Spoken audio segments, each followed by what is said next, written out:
भिवंडी में सनसनीखेज वारदात। बीती रात धारदार हथियार से दो लोगों की बेरहमी से हत्या कर दी गई।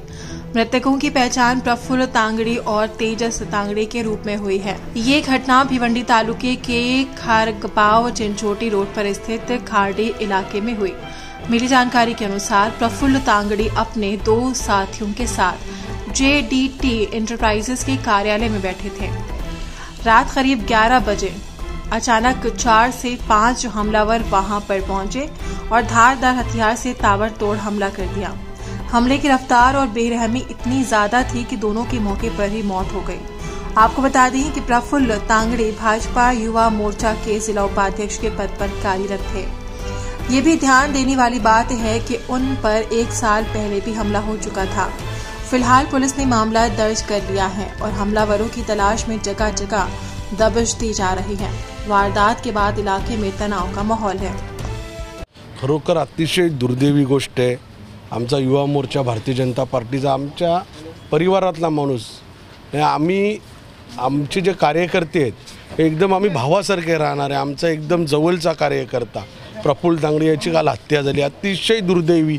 आणि या हत्येमागे म्हणजे त्याचं काम, त्याचा व्यवसाय, त्याचं राजकारण, समाजकारणातून त्याचं राजकारण चालू होतं। कुठलंही हे नाही आहे, कुठलीही गोष्ट त्याच्यासोबत झाली तर तो कायदेशीर पोलीस स्टेशनला येतो, तर तुम्ही पोलिसांकडे चौकशी करू शकता। आणि आज त्याच्यावर अशी दुर्दैवी घटना त्याच्याबद्दल होणं खरोखर अतिशय दुःख आहे आम्हाला। आणि याच्यामागे जे आहेत, आता आम्ही पोलिसांशी चर्चा केली, आमचा न्यायदेवतेवर विश्वास आहे। याच्या मागे जे लोक असतील, जे राजकीय षडयंत्र असेल, ज्यांनी हे केलं असेल, आम्ही पोलिसांना विनंती केली की तुम्ही याच्या मागे जे लोक असतील त्यांना तुम्ही कायदेशीर कारवाई केली पाहिजे। आणि अशा युवकांची, म्हणजे समाजात काम करणाऱ्या अशा चांगल्या युवकांची जर असं हत्या होत असेल तर खरोखर हे भिवंडीसाठी अतिशय दुर्दैवी आहे।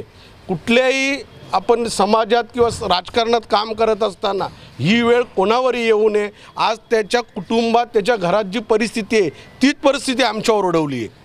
भले आम्ही भारतीय जनता पार्टीचे कार्यकर्ते असो, त्याचे सहकारी असो, पण आमच्या भावासारखा आज आम्ही सहकारी गमावला आहे, याचा अतिशय दुःख आहे। आम्ही पोलिसांना विनंती केली आहे, या राज्याचे सन्माननीय मुख्यमंत्री आदरणीय देवेंद्रजी यांनाही आम्ही विनंती केली आहे की याच्या मागे जे असतील त्यांच्यावर कायदेशीर कारवाई झाली पाहिजे। कुटुंबियांनी आरोप केला आहे की या ठिकाणी पोलीस यंत्रणेचा जो तपास आहे तो मागे जेव्हा हल्ला झाला होता त्यावेळी जर व्यवस्थित केला असता तरीही हा प्रकार घडला नसता। एकदम सत्य गोष्ट आहे ही। तर त्याच्यावर जेव्हा हल्ला झाला, त्याच्या भावावर हल्ला झाला, ज्यांनी हल्ला केला त्या हल्लेखोरांची नावं त्यांनी पोलिसांना दिलेली आहे। ते राजकीय दबावापोटी त्यांच्यावर कुठलीही कारवाई झाली नाही, त्याच्यामुळे आज हा प्रकार झाला। पण मी आता पोलिसांशी बोललो, त्यांना मी विनंती केली की तुम्ही मागचा पूर्ण रेकॉर्ड काढा। जेव्हा प्रफुल्लवर असा काही विषय झाला, प्रफुल्लने नेहमी कायद्याची हे हातात घेतली। तो नेहमी पोलीस स्टेशनला येऊन सांगायचा का असं माझ्यावर झालेलं आहे, असा विषय झाला, याच्यावर कायदेशीर कारवाई करा। त्यांनी नेहमी कायद्याचाच विषय हातात घेतला। त्यांनी कुठल्याही गुंड प्रवृत्तीमध्ये न जाता आपल्या पोलिसांवर त्यांनी विश्वास ठेवला। पण आज दुर्दैवाने त्याच्यावर ही घटना घडली। त्याच्या कुटुंबाला परमेश्वराला मी विनंती करतो, आमच्या सहित त्याच्या कुटुंबाला शक्ती देव। हे दुःख कसं पेळवलं जाईल हेच आम्हाला आज समजत नाही।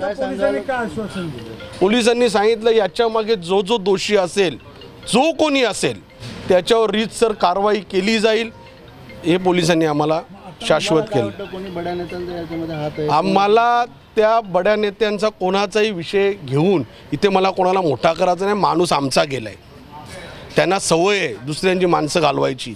आम्हाला कोणत्याही प्रकरणात कोणाचंही नाव गोवण्याचं आहे। आमच्या वडिलांनी किंवा आमच्या पक्षाने आमच्यावर हे संस्कार केले नाही। पोलिसांवर, न्यायदेवतेवर आमचा विश्वास आहे, रीतसर कारवाई करतील जे कोणी याच्यात असतील। आपण कुटुंबियांना काय आश्वासन दिले की त्यांना मृतदेह ताब्यात घेण्याबाबत? त्यांना सांगितलं आपण रीतसर आपली जी कारवाई पोलीस करतायत, आपण आपला मृतदेह ताब्यात, जी काय आपल्या संस्कृतीमध्ये ज्या पद्धतीने आपल्याला जे काही करायचं आहे ते आपण घेऊन आपला माणूस आपल्या घरी नेला पाहिजे। पोलिसांची कारवाई करेल, पोलिसांवर आमचा विश्वास आहे।